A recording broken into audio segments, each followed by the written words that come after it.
ఒక రకమైన ఫ్రస్ట్రేషన్, లేకపోతే ఏదో కోల్పోయామనే ఒక మనిషి ఒంటరితనంలో ఉన్నప్పటి అలాంటి ఫీలింగ్ ఏదో మనిషిని ఆవహిస్తుంది. ఎంత పరిణతి చెందిన రాజకీయ నాయకుడికైనా కొద్ది రోజులు అది ఉంటుంది. కొంత దాంతోపాటు ఆ మెచ్యూర్డ్ పొలిటీషియన్ అయితే కొంతకాలం సైలెంట్గా కూడా ఉంటారు. ఏదో ప్రభుత్వం మారింది, మనం దిగిపోయాం, వాళ్ళు వచ్చారు, ఒక టైము, ఒక 6 నెలలు సంవత్సరం వాళ్ళకి టైం, తర్వాత మళ్ళీ మనం స్ట్రైక్ అవుదాంలే, ఇలాంటివి చేస్తారు. కానీ వచ్చిన రోజు నుంచే జగన్మోహన్ రెడ్డి గారిలో ఒక రకమైన హడావుడి గడబిడ మొదలైంది. గడబిడ ఏంటంటే ఏం చేయాలి, నేనేమైపోతాను, నన్ను ఏం చేస్తారో, నా పరిస్థితి ఏంటి అని ఆ సెక్యూరిటీ పరిస్థితులు, వాటి పరిస్థితులు, లేకపోతే అసెంబ్లీకి ఎగ్గొట్టడం, లేకపోతే నాకు అపోజిషన్ లీడర్ హోదా ఇవ్వండి అనడం. ఎందుకంటే మిగతా అందరు ఎమ్మెల్యేలతో ఈక్వల్గా నేను ఎమ్మెల్యేగా ఉంటేలా, నాకు క్యాబినెట్ ర్యాంక్ ఏదో కావాలని ఇలాంటి కోరడం, ఇదంతా నడుస్తుంది. ఈలోగానే కొన్ని ఇంటర్నల్ ఇష్యూస్ బయటపడుతున్నాయి. ఆయన ఆ మధ్య ఏమన్నారు, 2019 ఎన్నికలప్పుడు ఏమన్నారు, నాకు ఫుల్ సీట్ ఇచ్చేసేయండి, కేంద్రం మెడలు ఉంచి ప్రత్యేక హోదా తెస్తానన్నారు. ప్రత్యేక హోదా తెస్తానన్న మనిషి ఇప్పుడు ప్రతిపక్ష హోదా కోసం బతిమాలుకునే లేకపోతే బెదిరింపులకు దిగే పరిస్థితికి వచ్చాడు ఆయన. సరే, రాజకీయాల్లో ఇది ఒక వైకుంఠపాళి, రాజకీయం అనేది ఒక వైకుంఠపాళి కాబట్టి సహజం, ఎగుడు దిగుడు ఉంటాయి, లేకపోతే ఎదగడాలు, పడిపోవడాలు, ఇవన్నీ రకరకాలుగా ఉంటాయి. దాన్ని మనం ఏమీ అవమానకరంగా మాట్లాడాల్సిన అవసరం లేదు. కానీ ఆయన ఫలితాలు వచ్చినప్పుడు మీకు 22 మంది, మీకు 21 మంది ఉంటే మాకు 16 మంది ఉన్నారు అని చెప్పి, మాకు రాజ్యసభలో 11 మంది ఉన్నారు, పార్లమెంట్లో 5 ఉన్నారు, 15 మంది ఉన్నారు మాకు కూడా అని చెప్పి కొంచెం బీరాలు పలికారు. పైగా ఇక్కడ కౌన్సిల్లో మాదే హైయెస్ట్ నంబర్, కౌన్సిల్లో పోరాడతాం, మంచిదే, పోరాడతాం అన్నంతవరకు బాగుంది, ఒక్కరున్నా పోరాడచ్చు. పవన్ కళ్యాణ్ గారు 2019 నుంచి 2024 వరకు ఒక్క ఎమ్మెల్యే కూడా లేకపోయినా పోరాడలా, ఒక అతను గెలిస్తే అతను కూడా మీరు ఎత్తుపోయారు కదా, అయినా ఆయన పోరాడాడు కదా, పోరాడాలి, ఒక నంబరే ఉండవసరం లేదు దానికి. సో అది ఒక ఆస్పెక్ట్. ఇప్పుడు ఆయన అంతమంది ఉన్నారు, మేము ఏదైనా చేయగలం, మేము కూడా సాధించగలం అని అంటే అందరూ అనుకున్నారు. ఒకవేళ ఎన్డీఏలో చేరారు కాబట్టి టీడీపీ, జనసేన వీళ్ళు రాష్ట్రాన్ని పట్టించుకోకపోయినా జగన్మోహన్ రెడ్డి అంతమంది ఎంపీలతో కొంత అక్కడే ఉన్న ఇది చేయగలుగుతాడేమో అందరూ అనుకున్నారు. కానీ ఇవాళ బయటపడింది ఆ బండారం ఏంటో. 11 మంది రాజ్యసభ సభ్యులు, 4 లోక్సభ సభ్యులు ఉన్నారు కాబట్టి ఈ 15 మందితో జగన్మోహన్ రెడ్డి ఏం చేస్తాడనే వాళ్ళకి ఈ నిన్న ఇవాల్టి పరిస్థితులు అర్థమైపోతున్నాయి. అదేంటంటే ఆయన ఆ నంబర్ని చూపించి తన స్కిన్ సేవ్ చేసుకునే పనిలో పడ్డట్టుగా అనిపిస్తుంది అందరికీ. తనను తాను రక్షించుకోవడం కోసం, తన కేసుల నుంచి తనను కాపాడుకోవడం కోసం ఈ ఎంపీలను అడ్డం పెట్టుకుని కేంద్ర ప్రభుత్వం వైపు నుంచి ఒక పాజిటివ్ చూపు తన మీద ఉండేలాగా, తన పైన ఎట్లాంటి శత్రుత్వం లేకుండా, తనని టార్గెట్ చేయకుండా, ఒకవేళ ఏపీలో తన కుంభకోణాలు కానీ, గడిచిన ప్రభుత్వ హయాంలో జరిగిన అవకతవకలు కానీ వీళ్ళు ఏమైనా వెలికి తీస్తారేమో. ఎందుకంటే ఆయన చంద్రబాబు నాయుడు గారిని ఒక అనవసరమైన కేసు ఒకటి తీసుకొచ్చి దానిలో ఏదో ఇబ్బంది పెట్టారు కదా, అట్లాంటివి తీయదలుచుకుంటే 100లో 1000 వెళ్తాయి ఈయన మీద కూడా. సో వీటిని దృష్టిలో పెట్టుకుని నన్ను కూడా ఇది చేస్తారేమో స్థానిక ప్రభుత్వం, ఆంధ్రప్రదేశ్లో చంద్రబాబు నాయుడు గారి ప్రభుత్వం. అందువల్ల ఎలాగైనా సరే కేంద్ర ప్రభుత్వంతో మచ్చిక చేసుకుని మంచిగా ఉందామనే దీంట్లో పడినట్టున్నాడు. అయితే ఈ పడే క్రమంలో ఆయన, మన పెద్దవాళ్ళు చెప్తూ ఉంటారు, 2 పడవల మీద ప్రయాణం చేయకురా పగిలిపోద్ది అంటారు, దాన్ని ఏమంటారు, కాళ్ళు విడిపోతాయి అంటారు. 2 పడవల మీద ప్రయాణం చేయొద్దు అంటారు కదా. ఆయన బహుశా ఆ తొందరపాటులో లేకపోతే ఆ దిక్కుతోచని స్థితిలో 2 పడవల మీద ప్రయాణం చేస్తున్నట్టు అనిపిస్తుంది. ఏంటి ఆ 2 పడవల మీద ప్రయాణం అంటే, ఆయన ఏకకాలంలో కాంగ్రెస్తో ఫ్రెండ్షిప్, బీజేపీతో ఫ్రెండ్షిప్ చేయాలనుకుంటున్నట్టున్నారు. కాంగ్రెస్తో ఫ్రెండ్షిప్ ఏంటి అని అంటే నిన్న మొన్న ఆయన పులివెందుల నుంచి హడావుడిగా బెంగళూరు వెళ్ళిపోయారు ఆ రోజే.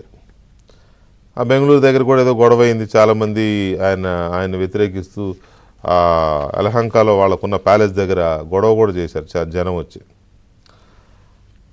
కాంగ్రెస్ నేత, కొంత కీలక నేత, సౌత్ ఇండియా నుంచి కీలక నేత కూడా ఉన్న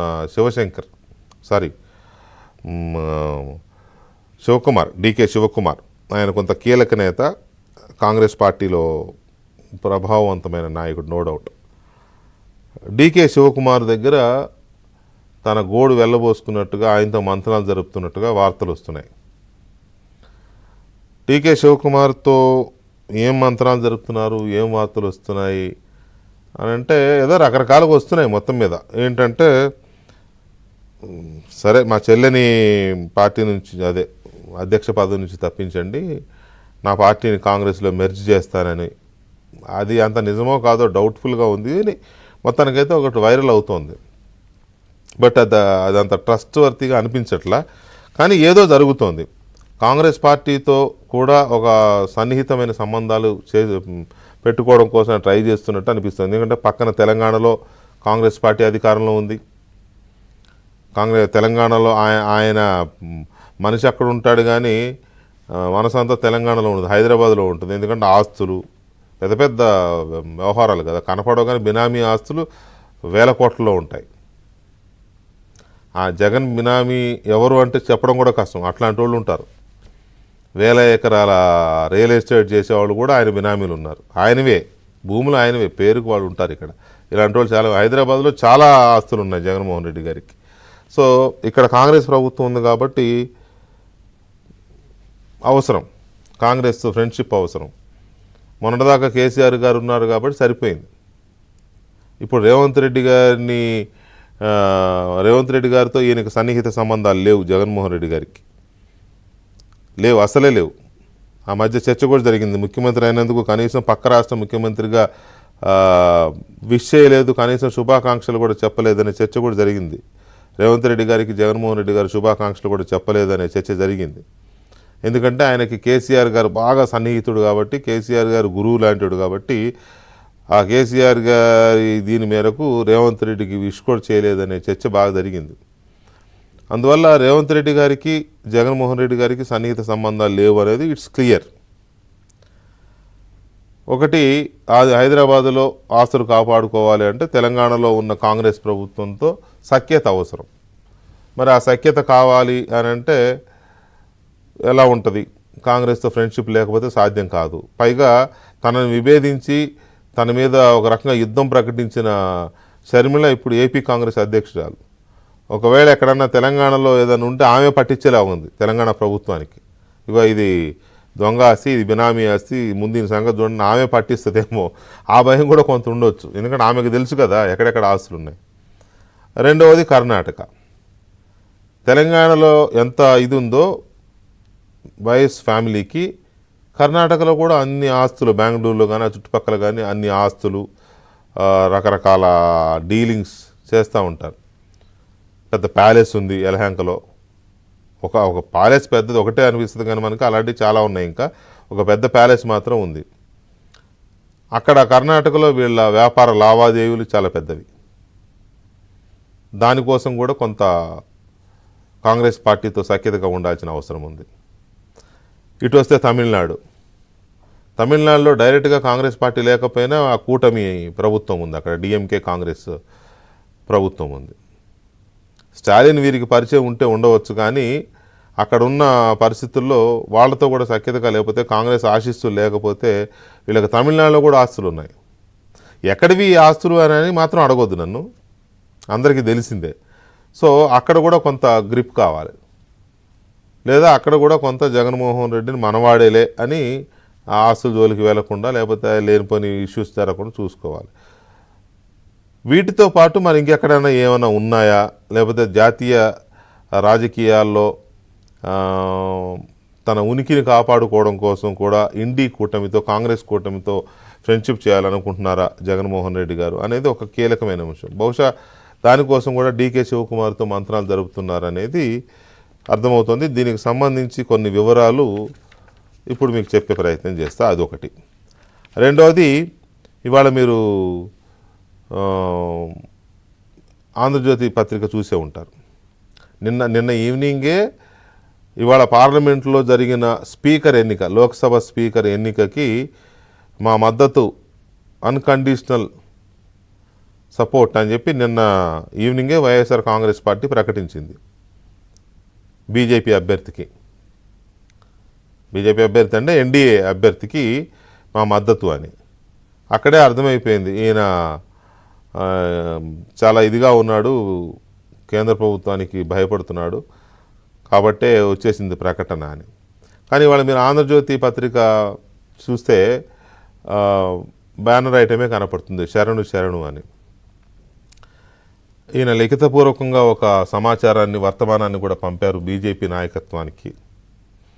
ఏమని అంటే, మా అన్కండిషనల్ మద్దతు ఉంటుంది ఎన్డీఏ ప్రభుత్వానికి పూర్తికాలం, కాబట్టి డైరెక్ట్ బయట నుంచి ఎన్డీఏతోనే ఉంటాం మేము అని ఒక వర్తమానం పంపినట్టుగా మీరు ఆ వార్త చదివే ఉంటారు. ఇప్పటికి పొద్దున వచ్చింది కాబట్టి చదివే ఉంటారు.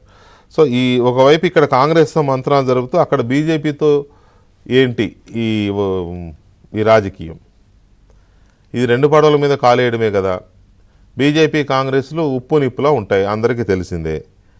ఉప్పు నిప్పులా ఉన్న ఈ రెండు పార్టీలతో ఏకకాలంలో ఈయన ప్రేమాయణమో లేకపోతే ఇంకో ఆయనమో ఏదో మొత్తం మీద నడుపుతున్నారు అని అంటే, మరి అది